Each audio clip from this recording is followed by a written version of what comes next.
and gentlemen, is there anyone here tonight suffering from the common cold? If so, Dr. Mark Twain is on hand to offer some friendly advice. In 1863, when I was only 28 years old, I lived in Virginia City, Nevada, and I worked as a newspaper correspondent. That winter, I lost my health due to a severe cold.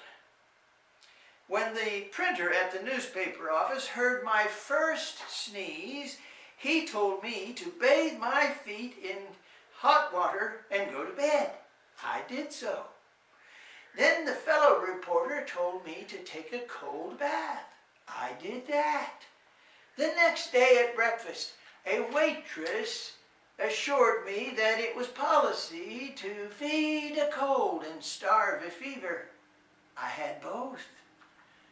I decided in a case of this kind that people seldom do things by halves. I ate like a starving whale. Back at the newspaper office, the editor told me to drink a quart of warm salt water. I didn't think I had room for it, but I drank it anyhow. The result was that I threw up my entire soul. If I ever have another head cold, and there is no remedy left to me but an earthquake or a quart of warm salt water, I will gladly take my chances with the earthquake.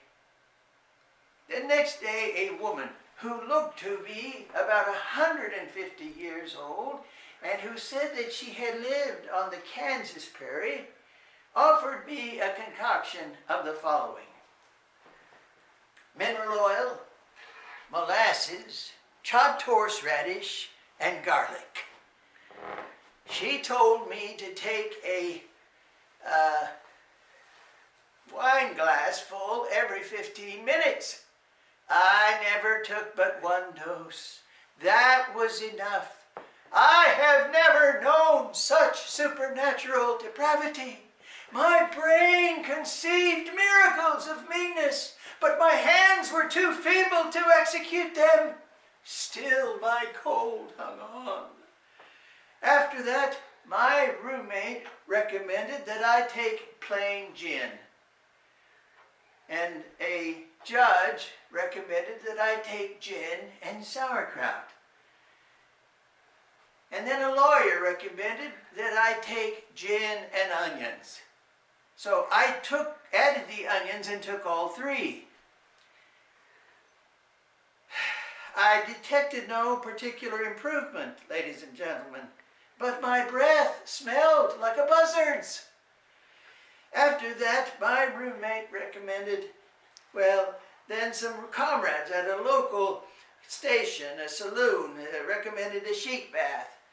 A sheet bath. I had no idea what a sheet bath was.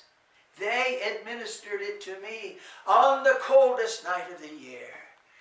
They took a bed sheet of at least, I bared my breast, you see, and my back, and then they took a bed sheet of at least 1,000 yards and soaked it in ice water.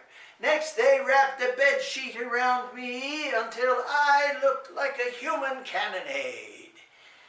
The sheet against my skin froze my heart,